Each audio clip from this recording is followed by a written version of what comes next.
প্রিয় শিক্ষার্থী, আসসালামু আলাইকুম। আজকের ক্লাসে চতুর্থ শ্রেণীর গণিত বইয়ের 137 পাতার 4 এবং 5 নম্বর যে দুইটা লিখিত অঙ্ক আছে সেই দুইটা অঙ্ক সমাধান করব। তো প্রথমে 4 নম্বর অঙ্কটা দেখো। সালমার বয়স 10 বছর 9 মাস এবং মিতার বয়স 12 বছর 0 মাস। সালমা এবং মিতার বয়সের পার্থক্য কত? খেয়াল করো, এখানে দুইজনের বয়স দেওয়া আছে। তো সালমার বয়স দেওয়া আছে 10 বছর 9 মাস আর মিতার বয়স দেওয়া আছে 12 বছর 0 মাস। এখন এই দুইজনের বয়সের পার্থক্য বের করতে হবে। তোমরাই বলো, পার্থক্য বের করতে হলে কি করতে হয়, যোগ না বিয়োগ? হ্যাঁ, বিয়োগ করতে হয়। তোমরা ঠিক বলেছো। তাহলে আমরা বিয়োগ করে দেব। তো আমরা তাহলে শুরু করব কিভাবে? যেহেতু এটা সময়ের অঙ্ক, তো সময়ের অঙ্ক একটু আলাদা নিয়মে করতে হয়। প্রথমে আমরা দেখব যে এখানে কি কি আছে। দেখো, বছর আছে আর মাস আছে। এখানেও বছর আছে, মাস আছে। তাহলে বছর আর মাস দিয়ে শুরু করতে হবে। তাই আমরা লিখব বছর মাস। এখন পার্থক্য যদি বের করতে হয়, আমরা জানি বড়টা আগে দিতে হয় আর ছোটটা পরে দিতে হয়, তাই না? বড় সংখ্যা যাবে উপরে আর ছোট সংখ্যা আসবে নিচে। এখন কার বয়স বেশি, সালমার বয়স বেশি না মিতার বয়স বেশি? দেখো, মিতার বয়স কিন্তু 12 বছর, তার মানে মিতার বয়স বেশি, সেজন্য মিতার বয়সটা আগে লিখব। তাহলে এখানে লিখব যে 12 বছর 0 মাস। তাহলে মিতার বয়সটা আমরা আগে লিখলাম 12 বছর 0 মাস। আর সালমার বয়স কত? 10 বছর 9 মাস। এখন কি করতে হবে? পার্থক্য বের করতে হবে, তাই কি বিয়োগ দিতে হবে। এখন দেখো, আমরা যেভাবে বিয়োগ করি এটা কিন্তু সেভাবে বিয়োগ করলে হবে না। এই বিয়োগটা একটু আলাদা। কেমন? দেখো, নিচে আছে 9, উপরে আছে 0। দেখো, আমরা বিয়োগের সময় শূন্যকে কত ধরি? 10 ধরি। এখানে কিন্তু 10 ধরলে হবে না। তাহলে কত ধরতে হবে? খেয়াল করো, যখনই বিয়োগ করার সময় উপরেরটা ছোট হবে তখনই কি করব?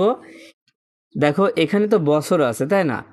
এই বছর থেকে আমরা 1 বছর এই মাসকে দিয়ে দেব।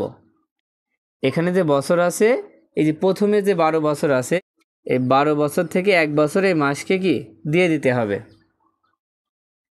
এখন 1 বছর যদি মাসকে দেওয়া হয় তাহলে কত মাস হয়? 12 মাস হয়। হ্যাঁ, এখন যখনই ছোট হবে তখনই এখান থেকে 1 বছর আমরা মাসকে দিয়ে দেব, তখন কত হবে? 12 মাস হয়। তখন এই শূন্যটা কত হয়ে যাবে? এই শূন্যটা 12 হয়ে যাবে। এখন আর কিন্তু শূন্য থাকবে না, এটা কত হয়? 12 হবে। এবার দেখো, 12 থেকে তো 1 বছর দিয়ে দিচ্ছ, তাহলে এখানে 12 থাকবে না, কত থাকবে? এই 12 হয়ে যাবে 11।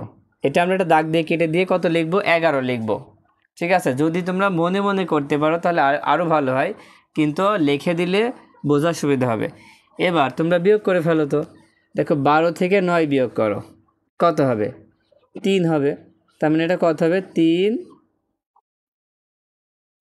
মাস। এবার 11 থেকে 10 বিয়োগ করো, তাহলে কত হবে? 1 বছর। এখন দেখো তো, সালমা এবং মিতার বয়সের পার্থক্য কত? 1 বছর 3 মাস। তাই উত্তরটা লিখব সালমা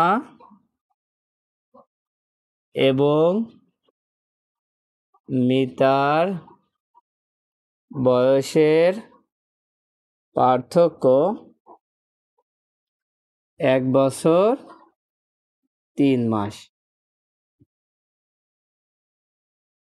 তাহলে উত্তর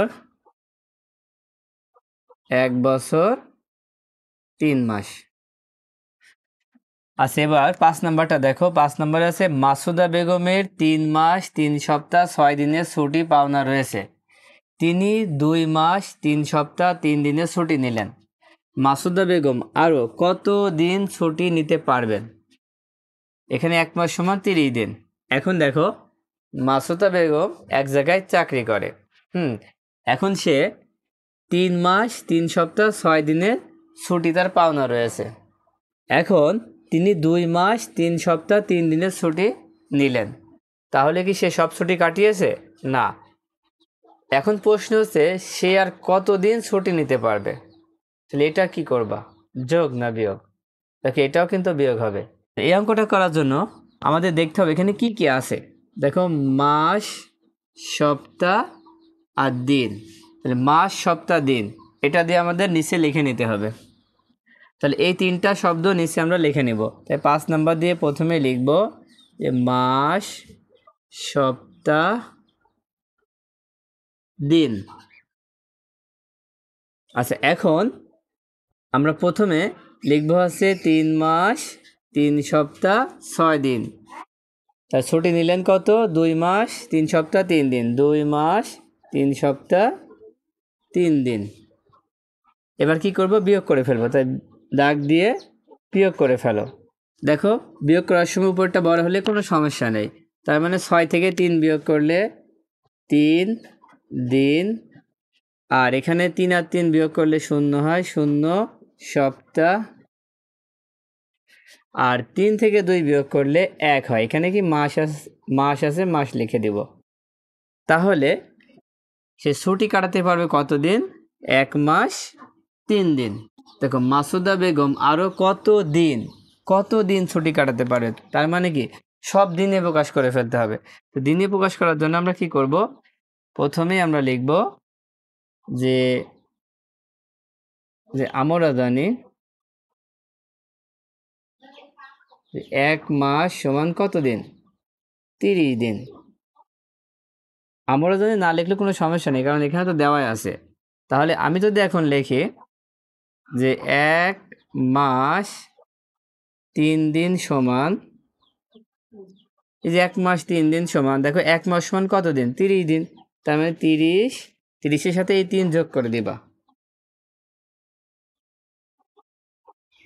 তাহলে কত হচ্ছে? 30 আর 3 33 দিন। তার মানে দিনে প্রকাশ করলে কত হচ্ছে? 33 দিন হচ্ছে। তাহলে উত্তরটা আমরা লিখব কিভাবে? উত্তরটা লিখব অতএব মাসুদা বেগম ছুটি নিতে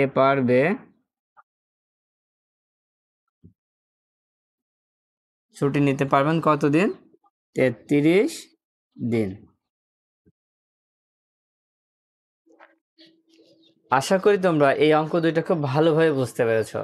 যদি তোমাদের একটু ভালো লাগে তাহলে অবশ্যই একটা কমেন্ট করে জানাবে। অবশ্যই কমেন্ট একটা সুন্দর কমেন্ট করবে, ঠিক আছে?